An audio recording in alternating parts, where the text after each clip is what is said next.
Olá, seja bem-vindo a você que está sintonizado no canal 15 da NET. Este programa é realizado por alunos da Faculdades Maringá, sob a coordenação da professora Valdete da Graça, e tem como objetivo entrevistar especialistas renomados na sua área. Está no ar o Frente a Frente. A partir de agora, Frente a Frente, um programa dos acadêmicos de jornalismo da Faculdade Maringá. O assunto de hoje é um tema polêmico. Todo mundo faz. Quem não faz mais, um dia já fez. E quem ainda não faz, um dia vai fazer. Nós estamos falando dele, o sexo. E para falar sobre esse assunto, nós recebemos a sexóloga Eliane Mariucci. Eliane, muito obrigado pela sua presença. Eu que agradeço, é um prazer estar aqui com vocês. A Eliane é autora de 2 livros, o mais novo dele, Na Cama com a Sexóloga. Eliane, como é que surgiu a ideia de escrever esse livro? Olha, esse vem do meu trabalho já de 26 anos de profissão e no momento que eu estava atendendo um homem que apresentava disfunção erétil e dentro daquele sofrimento, daquela angústia dele, ele me pedia, ele falava assim, doutora, escreva um livro sobre a minha vida, porque eu quero... diante desse sofrimento tão grande, eu quero poder ajudar alguém, porque é injusto só eu sofrer e não poder partilhar isso com alguém mais. E aí ele falou assim, faça isso, escreva um livro. E eu achei aquilo assim uma coisa muito além, nunca, não estava pensando naquilo, mas ficou gravado. E passaram-se uns anos e aí veio, e veio a lembrança desse pedido dele. Então, assim, surgiu realmente do sofrimento, do desprazer que também o sexo traz em alguns momentos, Engraçado, quando a gente fala em sexo, não tem como não deixar de lembrar da Madonna. E por um acaso a Madonna tem um filme de 1991 com nome parecido. Tem alguma ligação? Do nome do livro? Não pensei em Madonna. O que eu pensava era exatamente assim, pôr no livro e identificar exatamente o que estaria dentro do livro. Então, assim, com que eu trabalho? Eu trabalho exatamente com os prazeres e desprazeres na cama, entre 4 paredes. Então, eu fiquei pensando na cama, entre 4 paredes, e aí fiquei matutando, e até que me veio, na cama com a sexóloga, porque eu fico o tempo inteiro trabalhando, as disfunções sexuais do homem e da mulher, A dificuldade em ter o orgasmo, a dificuldade com a falta do desejo, ou então o excesso de desejo, a perda da ereção masculina, que é uma coisa tão pesada, tão forte, a ejaculação muito rápida, que desestabiliza qualquer homem. E aí eu achei que esse nome casaria muito bem com o conteúdo que eu relato aí. E quanto a casais, quem tem mais problema? Quem já é casado ou quem namora e mora junto? Qual dos 2 tipos de casais tem mais problemas na cama? Olha, é muito comum pessoas casadas de mais tempo, apresentarem mais dificuldades, porque aí entra a questão da rotina, da falta das preliminares, daquela conquista, que sempre tem no início dos relacionamentos. Então, casais de longo prazo, de convivência, meio que deixam isso de lado, não veem mais com tanta necessidade e aí começam a aparecer as dificuldades, a falta do interesse, porque quando você vai para um relacionamento, muitas vezes, e não vai ter todo aquele namoro, aquele investimento, você já não faz mais tanta questão de ir para aquilo. E outra, um casal que está com bastante tempo de caminhada juntos, também já mais ou menos sabe como é que vai acontecer o sexo. Então ele já não tem mais tanta expectativa. E isso acaba influenciando na função sexual, na resposta sexual, tanto do homem como da mulher. Então, a gente poderia dizer que as pessoas casadas acabam enfrentando mais problemas sexuais na cama que as pessoas solteiras, que são namorados, porque quando não está funcionando muito bem, o que eles fazem? eles trocam de parceiro, eles trocam de namorado, eles vão tentar outra coisa, que não dê tanto trabalho, né? Então, fica assim, uma coisa que talvez não dê para a gente mensurar exatamente, né? Porque não sei de nenhuma pesquisa em específico em cima desse tema, mas eu trabalho muito com casais, né, que vivem já há uma longa data, então é mais possível perceber isso. Então, pelo que eu consegui perceber, o problema justamente é aquele fogo que apaga, é isso? Que pode apagar, vamos colocar assim, porque tudo depende do investimento, da dedicação do casal, tanto de um como do outro. É isso que vai manter aquela vontade, né, aquele desejo, né? Quando isso não é cuidado, né, e sempre acaba porque não é cuidado, né, não tem aquele investimento necessário, aí sim aparece, né, os desentendimentos, né, a resposta sexual de cada um acaba sendo minimizada. Isso tudo vai atrapalhando, né? Inclusive o relacionamento do dia a dia. Porque quando na cama não está tão bem, não está rolando tão bem, né, no dia a dia também começam as briguinhas, os desentendimentos, as cutucadas, né, as ironias, porque lá na cama, né, está mostrando que a coisa não está tão boa assim. Né? E filho, atrapalha nesse relacionamento, principalmente a mulher, né, no momento de gravidez, depois ter que cuidar do filho, bebê pequeno, acaba atrapalhando? Olha, acaba, eu digo assim, influenciando bastante na relação a dois. Mas assim, quando o homem, quando a mulher querem, eles são perfeitamente capazes, né, de dar um jeito, de ter um jogo de cintura para que o casal não se distancie, continue tendo relações sexuais. Acontece que é comum a mulher perder um pouco do desejo, porque agora ela está envolvida com a questão do ser mãe, né? Se é uma mulher que amamenta, a própria questão assim, né, da produção da prolactina, que é a produção do leite, também faz com que a mulher perca um pouco do desejo sexual. Então, se não for um casal assim muito em sintonia, se eles pecam um pouco nesse diálogo, né, e nos carinhos que precisam ter, porque o sexo ele é praticamente uma coisa secundária. Antes tem que vir essa sintonia entre o casal, né, essa comunicação, esse amor em outros sentidos, para que se excitem para um segundo momento, que é o sexo propriamente dito. Então, tudo isso que vem antes precisa estar a contento para que acabam na cama se realizando. Então, veja bem, essa relação tríade, né, o filho, muitas vezes é uma desculpa. Claro que tem, sim, as dificuldades e tudo, até como eu citei, mas pode ser também uma bela desculpa para quem não está com essa relação a dois aí, né, bem estabelecida. Falando em desculpa, uma das maiores desculpas, tô com dor de cabeça, tô sem tempo. Como lidar com essas desculpas? Como trabalhar com a falta de tempo, principalmente nos dias de hoje? Veja bem, para sexo, que é uma coisa boa, não tem essa questão de tempo. Isso é uma mera desculpa, né?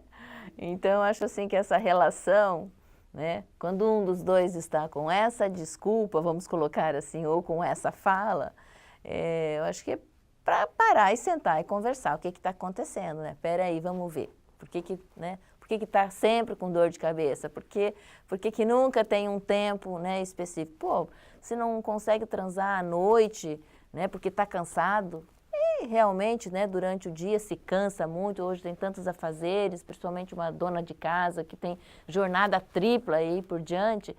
Ué, por que não transar então pela manhã antes de começar tudo? Na hora do almoço, né? Então eu acho assim que tudo vai realmente da disposição da pessoa, do desejo, do interesse, que é isso que a gente tem que manter aceso nas pessoas, né? Quando isso esvai-se, aí realmente aparecem essas falas, né? Estou com dor de cabeça, não tenho tempo.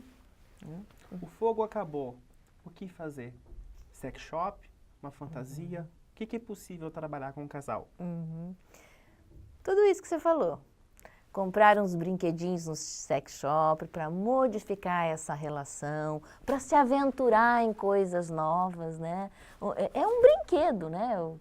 Você vai lá, é um brinquedo erótico, uma coisinha para dar uma vibração diferente, para causar uma sensação de calor ou de frio, para trazer uma certa tranquilidade entre o casal, eles terem com o que conversar na cama, né? Que não só outras questões que se conversam, mas para trazer novidade.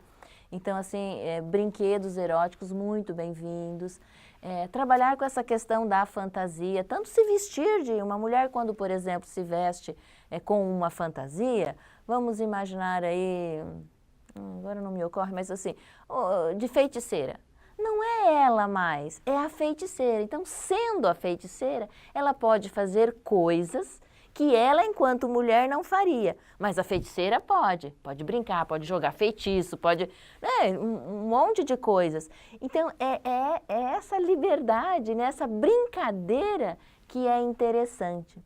Além dessa fantasia física, né, de se vestir com uma roupa, né, se pôr no papel, né, brincar aí de artista, digamos assim, também, né, imaginar, trazer sempre na cabeça uma fantasia. Às vezes você está como sempre esteve, mas imaginar que você está, por exemplo, com o Brad Pitt, e não necessariamente com o seu amor. Em vez em quando, a brincadeira é muito bem-vinda. O que não pode é sempre se utilizar da mesma fantasia. Virar rotina. Virar rotina, no sentido assim, hoje eu estou transando com o Brad Pitt, amanhã é com o porteiro do meu prédio, depois é com o meu vizinho, depois...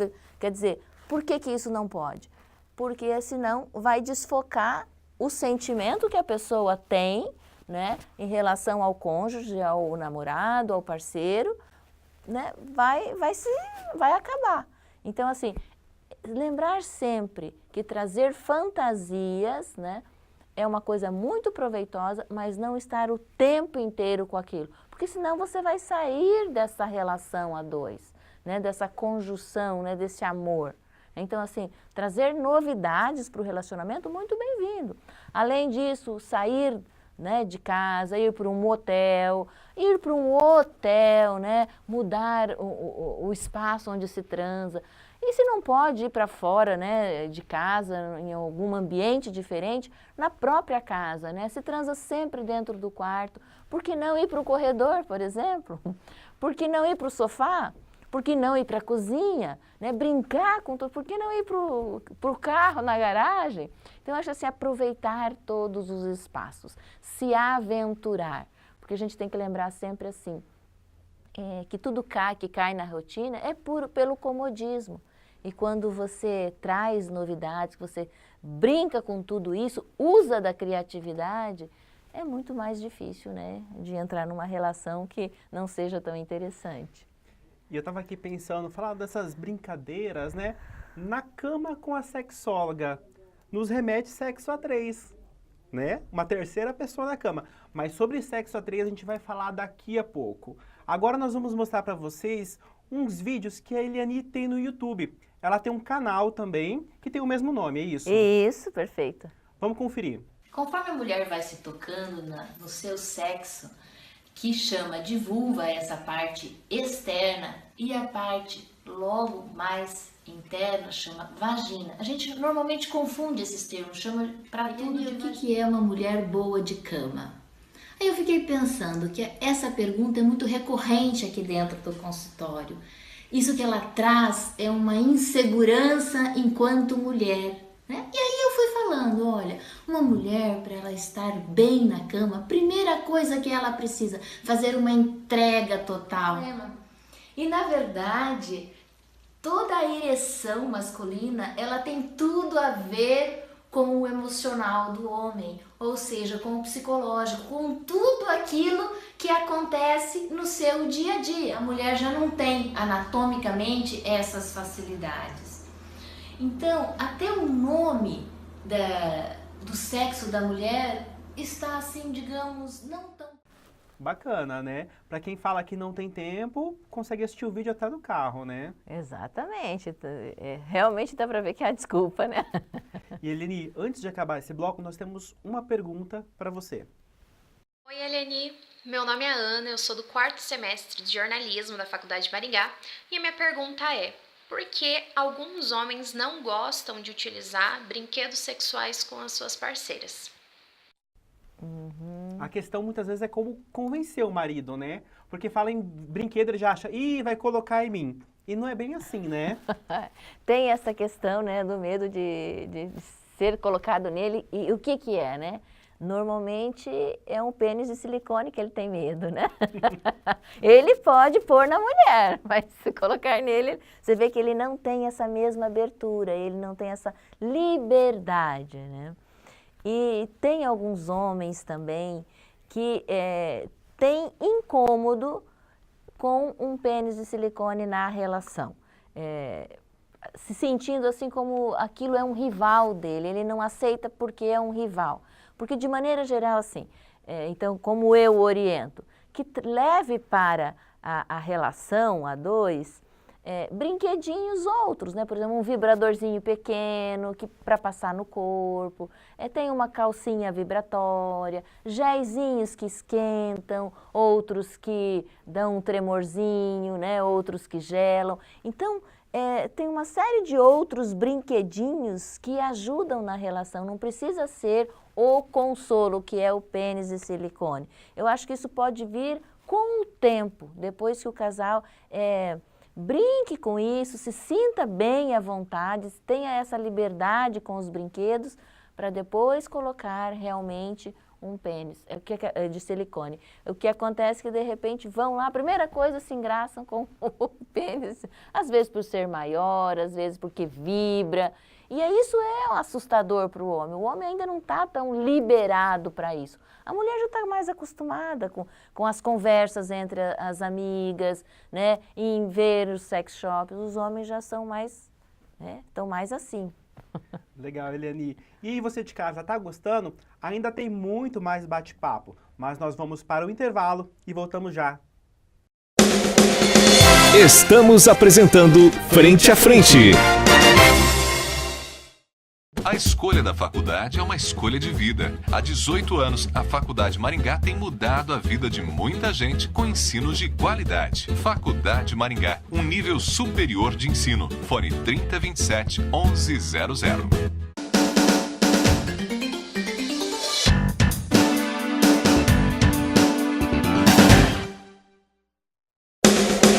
Voltamos a apresentar Frente a Frente. E para você que sintonizou agora o canal 15 da NET, nós estamos entrevistando a sexóloga Eliane Mariucci, autora do livro Na Cama com a Sexóloga. Eliane, minha primeira pergunta, por que em pleno século XXI, 2018, sexo ainda é um tabu? A gente vê que ainda as pessoas têm muito constrangimento, muita vergonha realmente em falar. Mas hoje eu vejo isso, Michel, de uma coisa assim, bem positiva, porque assim, as mídias de maneira geral estão trazendo bastante essa temática. Então assim, isso tem ajudado muito, né, a gente conversar sobre esses assuntos. Você vê que até uns anos atrás nada se falava, eu mesmo como profissional da área me via muitas vezes falando sozinha. E hoje a gente vê que evoluiu bastante. Claro que falta, o meu convite é sempre o quê? É estar sempre convidando as pessoas para conversarem sobre, para falarem, né? Por isso que eu coloco isso como, assim, de fundamental importância, porque é através da informação, através da orientação, da divulgação que a gente vai fazer todo esse movimento, né? De cada vez mais tornar natural o que é da nossa natureza, né? Porque sexo faz parte do ser humano, é nosso. Então, a gente precisa falar isso com naturalidade. Então, nós precisamos quebrar esse tabu. Por que a gente pode falar de espiritualidade, de política? e tudo quanto é assunto com a maior naturalidade, e não vamos falar do nosso corpo, não vamos falar do que pensamos, do que sentimos, do que é nosso, do que é ser humano de fato. Então, assim, eu acho que isso cabe a cada um de nós, né? Em trazer essa temática à tona, conversar mais com o melhor amigo ou com os amigos de maneira geral. A gente conversa sobre tantas coisas, por que não falar dessa coisa maravilhosa que é nossa? E antes de tudo, a gente sempre vai estar falando de nós e não do outro, né? Da nossa sexualidade, do que eu estou imaginando aqui, do que eu pensei, perguntar alguma coisa diretamente com quem está comigo. Então, essas coisas são importantes. É assim que nós vamos quebrar um pouco desse tabu, né? E não só falar, fazer também é muito bom. Opa, daí... Porque quando a gente fala, né, a gente já mentaliza, a gente já se inspira, né? Porque para fazer um bom sexo, primeiro precisa o quê? Pensar, né? Arquitetar, pôr na cabeça, porque daqui manda as mensagens para o corpo, para que ele reaja, para que aquilo venha à tona, para que esse desejo se desperte, né? Então, é por aí o caminho. Eliane, falando em pensar, nós temos mais uma pergunta. Opa, vamos lá. Oi, Eliane, aqui é a Jade. Eu estudo no 4º semestre de jornalismo da Faculdade de Maringá e a minha pergunta é: alguém que tem a vida sexual ativa pode perder o libido algum dia? Com toda certeza, né? Que bom que tenha a libido em dia, mas a gente tem que lembrar que o ser humano é cíclico, passa por muitos problemas, passa por muitas fases da vida, né? Então, realmente é possível sim, em algum outro momento, perder a libido, né? E retomar também. É muito comum, assim, por exemplo, uma mulher casada, né, de um bom tempo, aí fica viúva, aí dá aquela deprimida nela, ela perde completamente o desejo sexual. Ela, muitas vezes a fala é assim, não quero mais saber de homem, por exemplo, né? E aí, com o tempo, anos depois, ela se desperta, ela começa a se despertar e a libido vem à tona, né? O que nós temos que lembrar é que o nosso corpo é vivo, né? E todos esses desejos, eles estão aqui em algum lugar. Então, passou o momento ruim, passou a fase difícil, o problema foi resolvido, né? O corpo reage. Legal. E falando em libido, existe realmente orgasmo feminino? É possível chegar no famoso ponto G? Opa, isso é uma certeza. Na verdade, assim, todas as mulheres têm o ponto G. A grande questão é que muitas não o descobrem, muitas não conseguem atingi-lo. Tá? Ter o ponto G é uma inervação, né, com mais sensibilidade, que fica logo no introito da vagina, na entrada da vagina. Então, assim, depende da exploração que a mulher tem com o corpo dela e até mesmo com o parceiro ou com a parceira, né, que às vezes não consegue atingir. Mas é uma parte que, né, que faz parte do corpo da mulher. A questão é que às vezes não é explorado o suficiente para que a mulher descubra. A grande questão é essa, né? E a minha outra pergunta é justamente envolvendo o ponto G feminino e também o casal. Um grande problema é na hora do orgasmo chegarem juntos, ou um chegar primeiro que o outro, né? Esse realmente é um dos maiores problemas entre casais? É que, na verdade, isso, Michel, não é um problema. O casal não tem que chegar juntos ao orgasmo. Porque, assim, olha, vamos pensar num casal hétero. Um é homem e o outro é mulher. Cada um tem o seu tempo, né? Cada um precisa de um tipo de estimulação para que tenha prazer e que, principalmente, né, chegue aí, então, nesse orgasmo. O tempo é de cada um. Então, assim, um sempre vai chegar, né, primeiro do que o outro. Essa sintonia de chegar ao mesmo tempo, em vez em quando acontece. Ótimo, mas a gente não tem que ficar sempre buscando chegar ao mesmo tempo. Justamente porque existem as diferenças, né? De repente, um pensou numa coisinha fora da relação, já saiu um pouco do clima. O outro está ali, né, fervorosamente, né, se envolvido, se estimulando, de repente chega mais rápido. Tá? Então, a gente não pode se cobrar, né, o casal, em ter orgasmo ao mesmo tempo. O ideal é o quê? que a mulher tenha sempre o seu orgasmo primeiro. Porque o homem, quando ele vai ter, normalmente vem seguido da perda da ereção. E aí dá aquele impasse na relação, que aí vão ter que esperar muito mais tempo para que o homem refaça, saia do período refratário, que é, né, a perda da ereção, né, e aí assim volte à tona para que ele volte a estimular a mulher novamente. Então o ideal é que a mulher tenha o orgasmo primeiro e aí na sequência o homem, né, daí fica liberado para ter o orgasmo dele. Se precisa, então, faz mais de uma, cada vez um. Opa! Né? Melhor ainda. O ideal é que, né? Claro que assim, o ideal é ter um orgasmo, né? Ou seja, sair da relação com satisfação, ter prazer. Às vezes até acontece que um ou outro não tenha o orgasmo, a gente não tem que focar no orgasmo, mas focar em ter prazer sexual, focar em dar prazer sexual para o companheiro, né? Então isso é uma coisa que eles têm que estar equilibrando aí o tempo inteiro. Eliane, a gente tem mais uma pergunta para você. Vamos lá. Sou acadêmico de jornalismo e gostaria de fazer uma pergunta.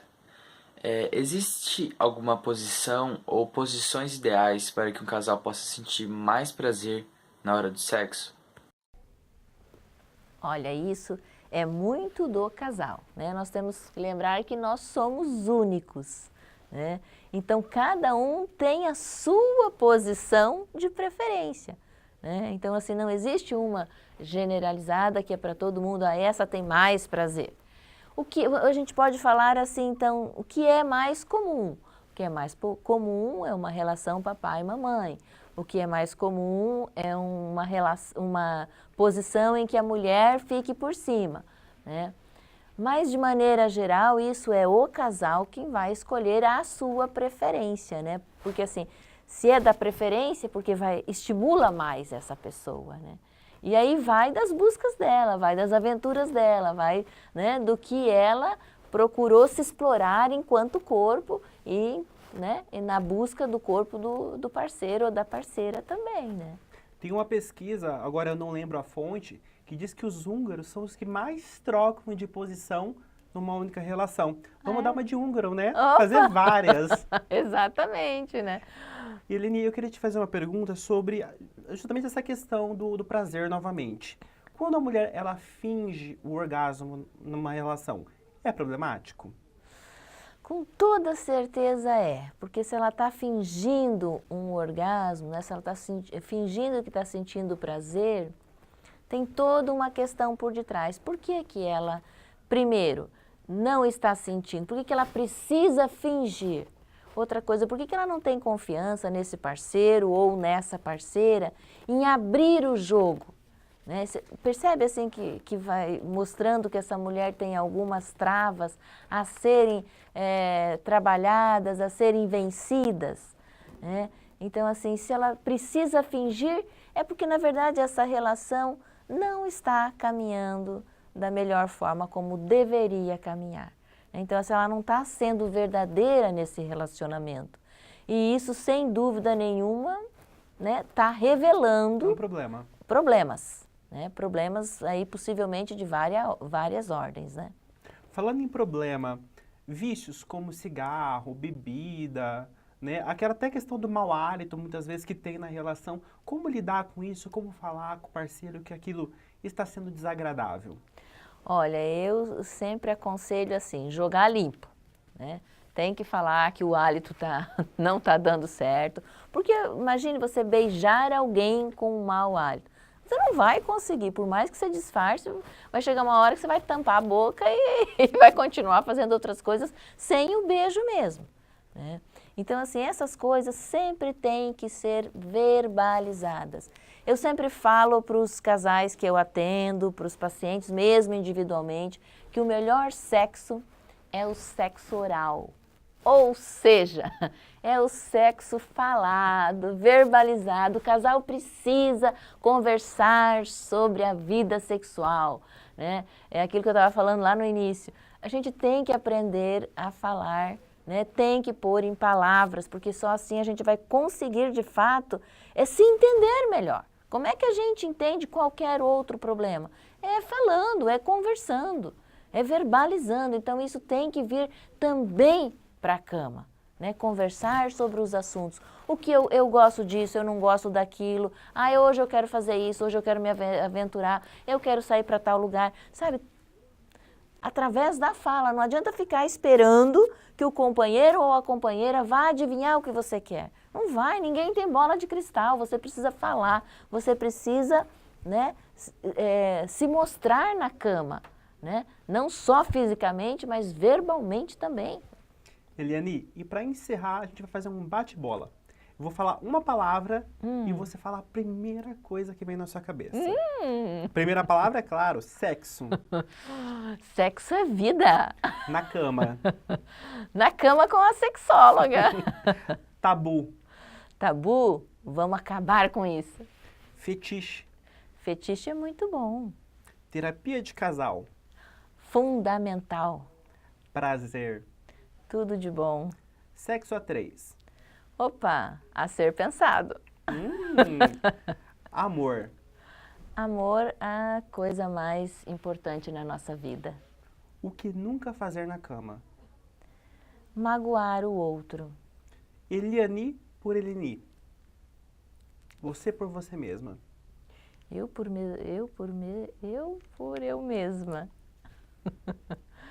Sou sincera. Inclusive com os pacientes. Sem dúvida nenhuma.